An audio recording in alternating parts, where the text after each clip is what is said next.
Good evening students. बेटा आज के लेक्चर में हम लोग एप्लीकेशंस ऑफ बर्नौलीज थ्योरम की बात करेंगे। एप्लीकेशंस ऑफ बर्नौलीज थ्योरम हम लोग आज इसमें पढ़ेंगे। तो इसमें सबसे पहले तो हम बात करना चाहते हैं वेंचुरी मीटर का। तो first application is venturi meter. अब बात आई कि वेंचुरी मीटर है क्या बेटा। आप बेटा किसी भी पाइपलाइन में, किसी जगह पर, किसी भी पाइपलाइन में अगर वाटर का फ्लो क्या है, यानी what is the velocity of water at any point, या what is the rate of flow of water. Rate of flow of water का मतलब होता है volume flowing per second through that pipe और पॉइंट।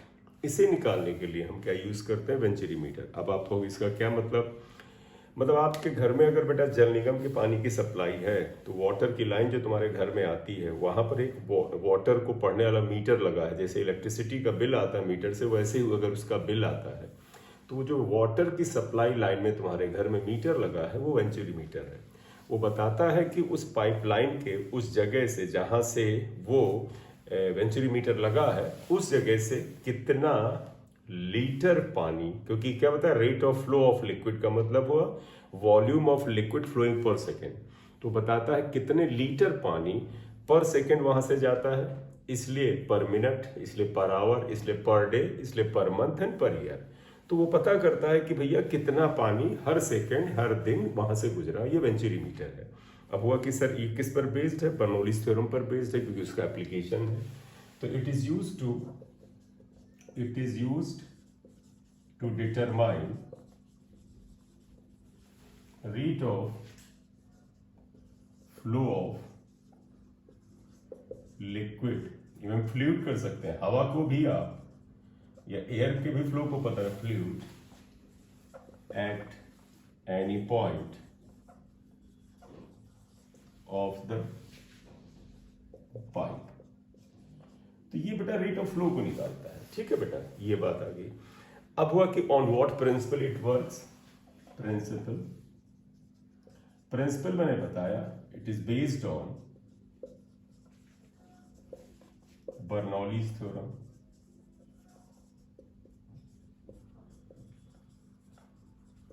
तो आया कि किस प्रिंसिपल पे बेस्ड है, it is based on Bernoulli's theorem.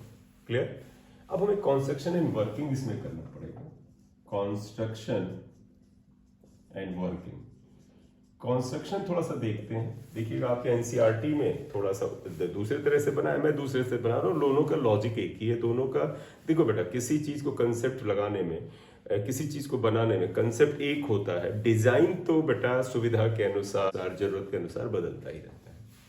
तो इसका अगर हम डिजाइन बताएं, ऐसा होता है, इसमें एक हॉरिजॉन्टल पाइप होता है जो बीच में थोड़ा नैरो रखा जाता है। यहां से वाटर अगर एंटर करता है, इस जगह एरिया ऑफ क्रॉस सेक्शन थोड़ा छोटा होता है। इस जगह पर एक वर्टिकल, जैसे आप एनसीईआरटी में देखेंगे तो जो ट्यूब मैं वर्टिकल ऊपर बना रहा हूं, इस ट्यूब को उन्होंने नीचे की तरफ बनाया है। कोई फर्क नहीं पड़ता, प्रेशर ही बताता है। तो आप नीचे बनाना चाहे नीचे बना दीजिए, या ये यहां पर भी एक वर्टिकल ट्यूब होगी। तो there are two vertical tubes, इन्हें आप Y1 Y2, ठीक। इसे इवन Y1 ले लें, इसे Y2, इसे X1 X2 X3 ले लीजिएगा।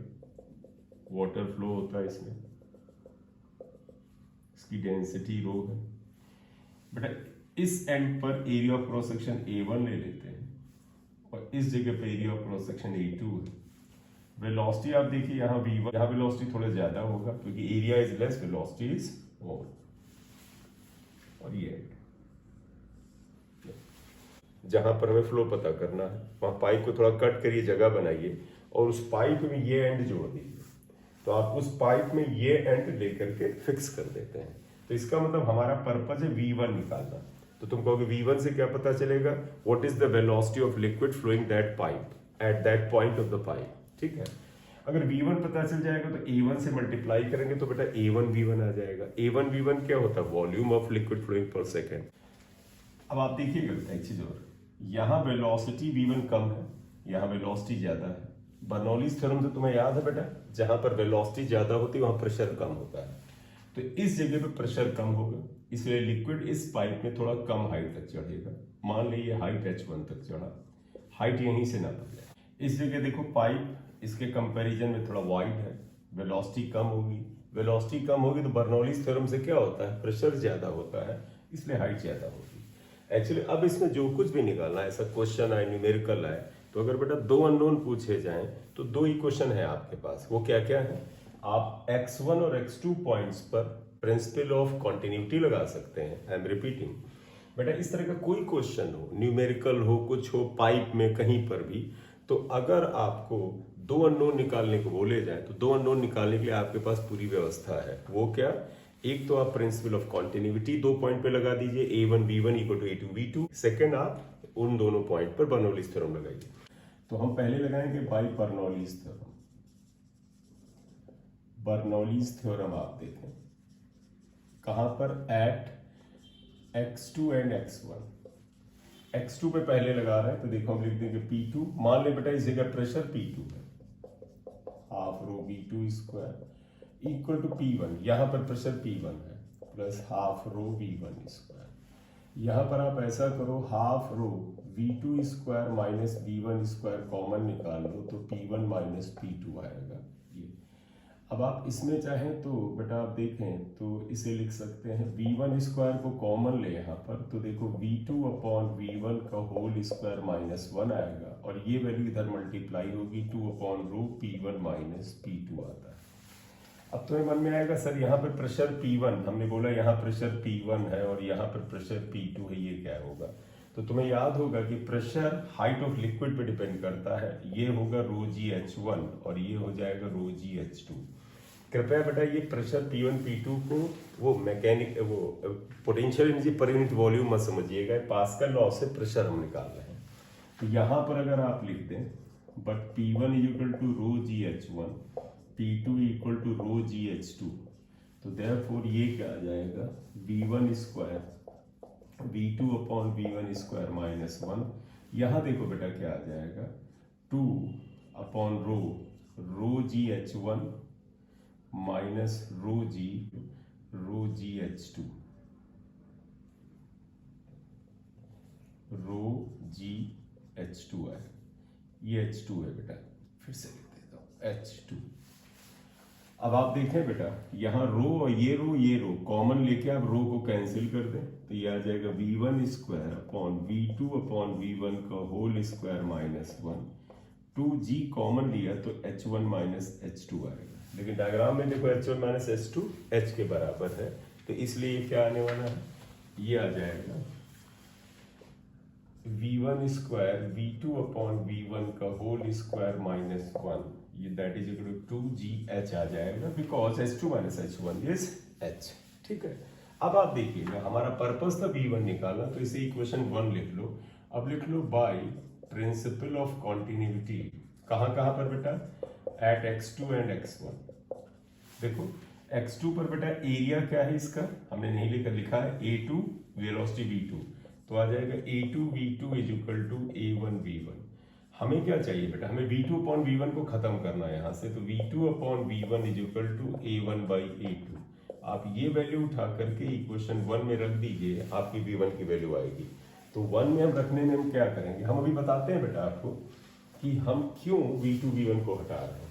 तो therefore equation 1 can be written as V1 square, ये हो जाएगा A1 अपॉन A2 का whole square minus 1 2gh, V1 square equal to A1 square minus A2 square upon A2 square 2gh।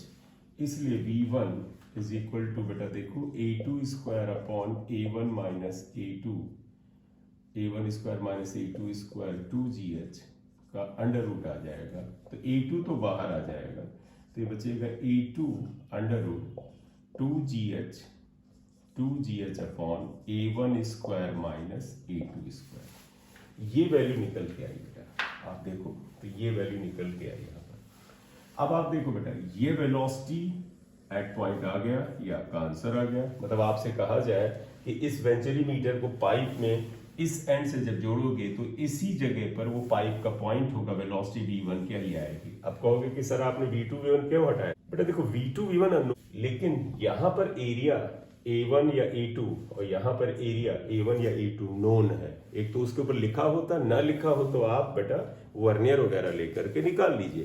तो देखो बेटा A1 A2 पता है, हाइट h जो है वो तो यही पता चल जाएगी, ये देखो हाइट h पता है तो 2gh, h पता है, A1 A2 पता है, A2 पता है, वेलोसिटी निकाल लेंगे, ठीक है।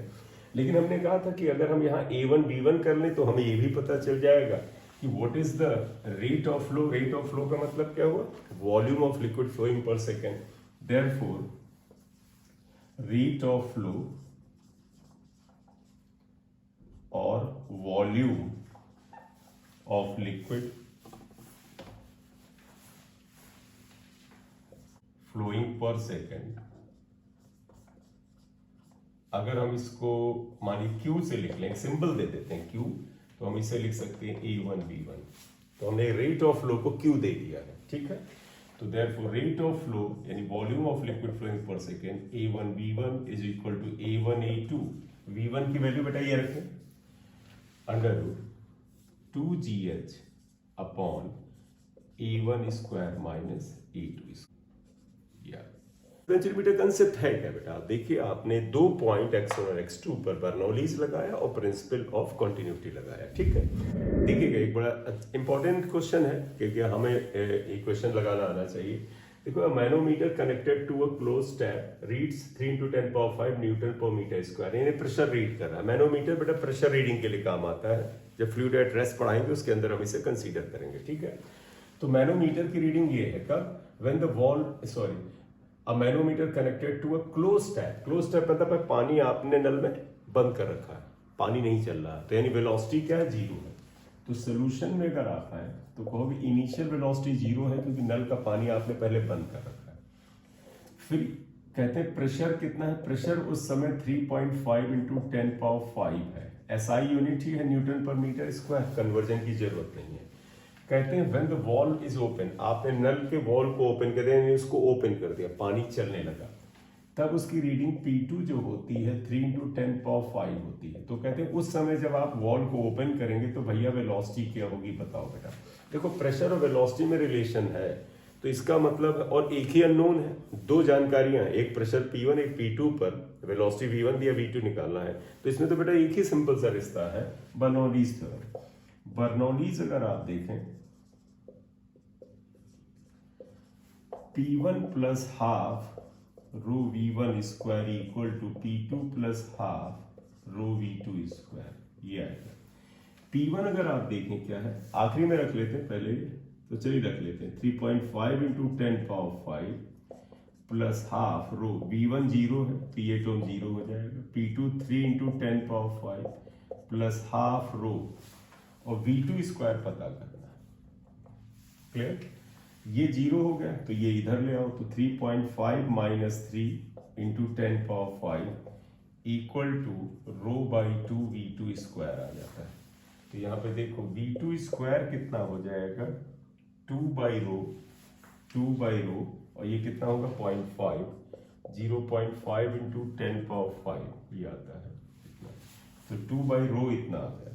अब आप इसे अगर आप देखें तो इसे क्या देखो 2 × 2.5 1 हो गया, 1/रो।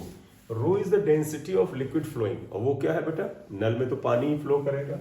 और डेंसिटी ऑफ वाटर बेटा आपको याद होगा, रो इक्वल टू 1 ग्राम पर सेंटीमीटर क्यूब होता है, इसे केजी पर मीटर क्यूब में करना पड़ेगा, तो 10⁻³ kg अपॉन सेंटीमीटर करोगे 10⁻² मीटर का क्यूब, तो ये 10⁻³ kg पर मीटर क्यूब है।